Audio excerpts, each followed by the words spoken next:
पर्याप्तम तुदमे तेषाम बलम भीमाभिरक्षितम, किंतु हमारी सेना अपर्याप्त है, अजेय है, क्योंकि जिसके हाथ में अपनी मृत्यु है उस भीष्म के द्वारा ये सुरक्षित है। लेकिन भीम के द्वारा सुरक्षित जो है पांडवों की सेना तो पर्याप्त है, जीतने योग्य है, जेय है। ऐसा वह गर्भयुक्त बात कह करके अपने गुरु को आज्ञा देता, उससे प्रार्थना नहीं करता, मार्गदर्शन नहीं लेता, उनको आज्ञा देता है।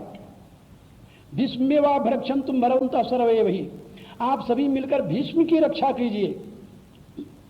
लेकिन उसके साथ एक बात और वो कहता है, उसको भी आप लोग ध्यान से पढ़ना गीता में। वो कहता है कि अन्य च बहवः शूरा मदर्थे त्यक्त जीविता, ये जितने बड़े बड़े योद्धा आए हैं मेरी तरफ से युद्ध करने के लिए, ये मेरे लिए अपने जीवन का त्याग करने जा रहे हैं। कहने का अभिप्राय ये आसुरी वृत्ति है, कमाएगी दुनिया खाएंगे हम, मरेंगे ये लोग, राज्य में भोगूंगा, ऐसी उसकी वृत्ति है, वो आसुरी वृत्ति का व्यक्ति है वो। और जहां पर दुर्योधन की ये वृत्ति है, वहीं पर अब आप पांडु के पक्ष को अर्जुन को देखिए। अर्जुन भी दोनों सेनाओं को देख करके व्याकुल होता है।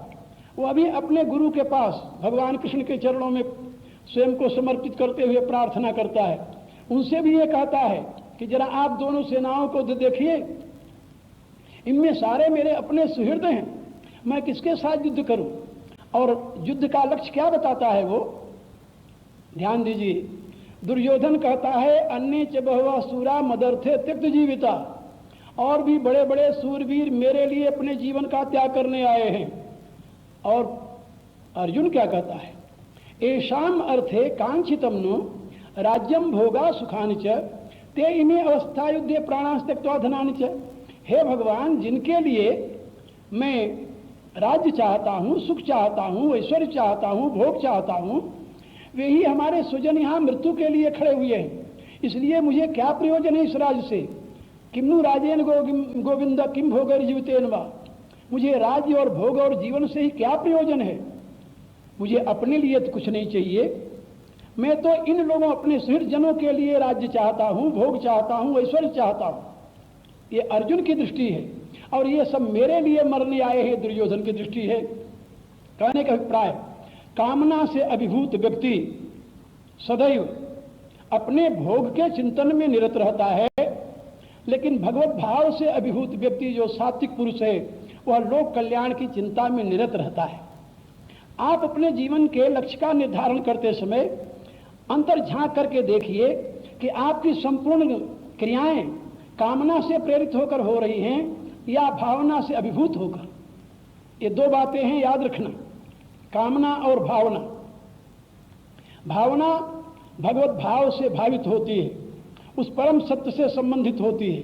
कामना विषयों से संबंधित होती है। कामना व्यष्टि भाव से संबंधित होती है, भावना समष्टि भाव से संबंधित होती है। कामना का केंद्र आपका मन है और भावना का मूल आधार आपका वह विशुद्ध बुद्धि का प्रकाश है।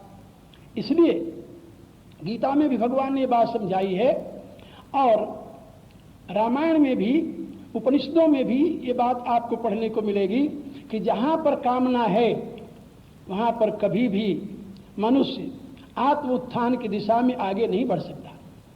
गीता में भगवान ने कहा कि तुम कर्म करो, लेकिन किस प्रकार का कर्म करो? काम्य कर्म नहीं, काम्यानाम कर्मणाम न्यासम संन्यासम कवयो विदुः। जो काम्य कर्मों का त्याग है उसी को विद्वान लोग संन्यास कहते हैं। ये बात समझे? संन्यास माने काम्य कर्मों का त्याग, अपने सुख की चिंता का त्याग करके, अपने भोग की चिंता का त्याग करके जो लोक कल्याण के लिए कर्म किया जाता है वो कर्म त्याग नहीं है, वो काम्य कर्म नहीं है। उसको क्या कहा गया है? अनाश्रिता कर्म फलम कार्यम कर्म करोति है। लोक कल्याणार्थ कर्म जो है वो कार्य कर्म है, और जो अपने सुख के लिए किया जाने वाला कामना से प्रेरित कर्म है वो काम्य कर्म है। तो काम्य कर्मों का त्याग और कार्य कर्मों के अनुष्ठान की सीख देती है गीता। यही हमारे नीति शास्त्र का उपदेश है। आप अपने जीवन को यदि सुपथ पर आगे बढ़ाना चाहते हैं तो काम्य कर्मों से विमुक्त होकर के कार्य कर्मों का अनुष्ठान कीजिए। कार्य कर्म ही करणीय कर्म है। कार्य कर्म क्या है? जिससे लोक का कल्याण होता हो, जिससे लोक का हित होता हो, जिससे समाज का उत्थान होता हो, जिससे समाज की उन्नति होती है, वह कार्य कर्म है। और काम कर्म क्या है?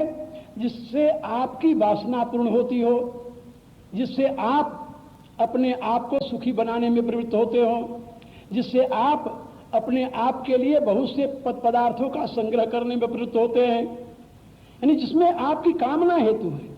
कामना का मूल स्थान याद रखिए विषयों से संबंधित है, वह विषय ग्राहिणी इंद्रियों से संबंधित है, वह इंद्रियों का प्रेरक मन से संबंधित है।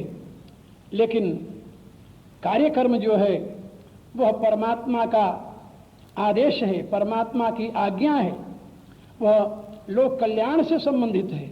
इसलिए लोक कल्याणार्थ जो कर्म आप करेंगे वो कार्यकर्म होगा, और उस कर्म का आपको कोई बंधन नहीं होने का, ये बात याद रखना। कार्यकर्म बंधन में हेतु नहीं है, काम्य कर्म बंधन में हेतु है। गीता की यही तो सीख है कि प्रत्येक कर्म बंधन में हेतु नहीं होता। जो कामना से प्रेरित होकर कर्म किया जाता है वही कर्म बंधन में हेतु होता है।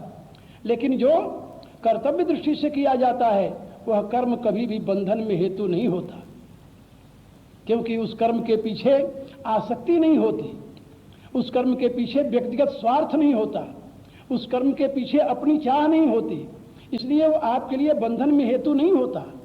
आप जानते हैं राम जब वन में गए तो भरत ने राज्य का संचालन किया नंदीग्राम में बैठकर, और वाल्मीकि रामायण में स्पष्ट लिखा हुआ है जब राम लौटकर आते हैं तो वहां पर भरत बताते हैं कि आपके राज्य का कोष 10 गुना अधिक हो गया है तब से।